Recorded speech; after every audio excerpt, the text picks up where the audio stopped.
بڑی میٹھی میٹھی باتیں ہیں. تو اب ہمارا لیکچر اینڈ ہونے لگا. یہ میں نے مٹھاس اس لیے پیدا کی تھی، پہلے ہم ذرا تگڑے ہو جائیں اس حوالے سے کہ ہماری بھی بڑی شان ذکر ہوئی ہے. آپ صلی اللہ علیہ وسلم کی مبارک زبان سے ہمارے لیے بھی محبت کے الفاظ نکلے. تو یہ آخری ریفرنس آپ نکال لیجئے. اب ذرا تھوڑی کڑوی بات بھی ہو جائے کہ صرف دودھ پینے والے مجنو نہیں، بلکہ اللہ کے محبوب صلی اللہ علیہ وسلم کے لیے یہ صرف کہنے والے نہیں کہ غلامی رسول میں موت بھی قبول ہے، نمازیں کوئی نہیں قبول، شریعت پہ عمل کرنا کوئی نہیں قبول، صرف موت قبول ہے. کیونکہ نہ آج تک ہمارے ماں باپ سے کسی نے جان مانگی، نہ ہم سے کسی نے مانگنی ہے. تو ٹھیک ہے، تھوریٹیکل نعرہ ایک سمبل لگا دیں. تو اب یہ سن لیجئے آخری کراس ریفرنس نمبر 8، سورہ آل عمران کی آیت نمبر 31 اور 32. اس سے زیادہ سخت آیات قرآن میں نہیں ہو سکتی. قل ان کنتم تحبون اللہ فاتبعونی یحببکم اللہ. اے محبوب صلی اللہ علیہ وسلم اعلان فرما دیجئے کہ اگر تم اللہ سے محبت کا دعویٰ کرتے ہو تو پھر میری یعنی آپ صلی اللہ علیہ وسلم کی اتباع کرو. یحببکم اللہ، پھر اللہ تم سے محبت کرے گا. یعنی اللہ کی محبت کا کرائٹیریا آپ صلی اللہ علیہ وسلم کی اتباع ہے. اتباع، اور اتباع کہتے ہیں اطاعت پلس محبت کو، دل سے اطاعت کرنا. وَيَغْفِرْ لَكُمْ ذُنُوبَكُمْ، اور تمہارے گناہوں کو بھی معاف کر دے گا. واللہ غفور رحیم، اور اللہ تعالی بخشنے والا مہربان ہے. قل اطیعوا اللہ والرسول، اے محبوب صلی اللہ علیہ وسلم فرما دیجئے اطاعت کرو اللہ اور اس کے رسول کی. فَإِن تَوَلَّوْا، لیکن پھر بھی اگر یہ منہ پھیر جائیں، فَإِنَّ اللَّهَ لَا يُحِبُّ الْكَافِرِينَ، تو اللہ تعالیٰ ایسے ناشکروں سے، کافروں سے محبت نہیں کرتا.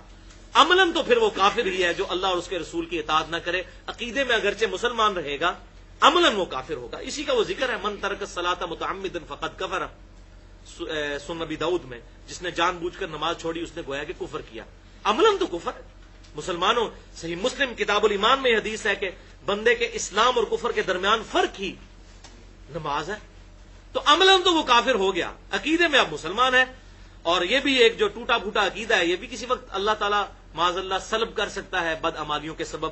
بڑا ڈرنے کا مقام ہے. اسی آیت کے کانٹیکسٹ میں میں نے بڑی ڈیٹیل سے گفتگو کی ہے مسئلہ نمبر 10 کے نام سے تقلید اور اتباع سنت میں کیا فرق ہے.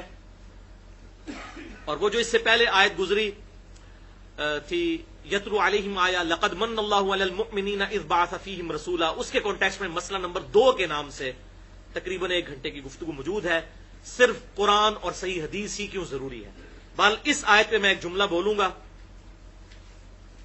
کہ اگر اللہ تعالی کی محبت کا معیار رسول اللہ صلی اللہ علیہ وسلم کی پیروی کرنا ہے تو رسول اللہ کی محبت کا معیار رسول اللہ کی پیروی کرنا نہیں ہے، بدرجہ اولا ہے.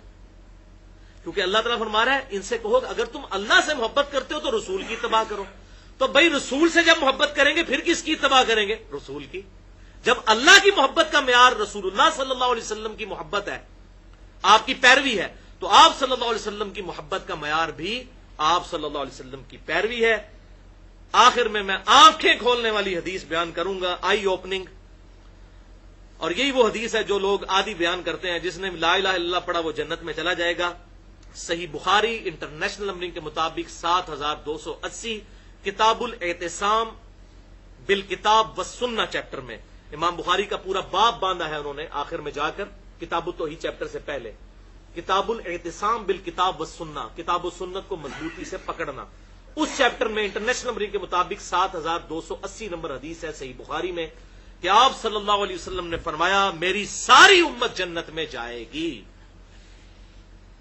سوائے اس کے جس نے میرا انکار کیا.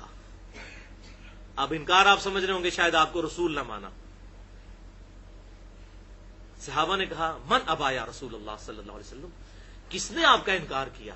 تو آپ نے بڑا پرفیکٹ جملہ بولا. آپ صلی اللہ علیہ وسلم نے فرمایا جس نے میری اطاعت کی وہ جنت میں جائے گا.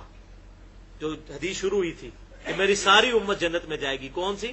جس نے میری اطاعت کی وہ جنت میں جائے گا، اور جس نے میری نافرمانی کی اس نے گویا میرا انکار کیا. پریکٹیکلی تو انکار کر دیا. جب اپنے نفس کی خواہش، قرآن نہیں کہتا افرائیت من اتخذ الہہ ہوا، اے محبوب صلی اللہ علیہ وسلم بھلا اس شخص کو دیکھا جس نے اپنی خواہش نفس کو اپنا خدا بنا لیا.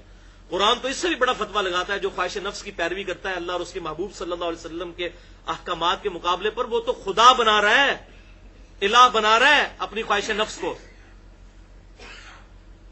تو آپ صلی اللہ علیہ وسلم نے فرمایا جس نے میری اطاعت کی وہ جنت میں جائے گا، اور جس نے میری نافرمانی کی اس نے میرا انکار کیا۔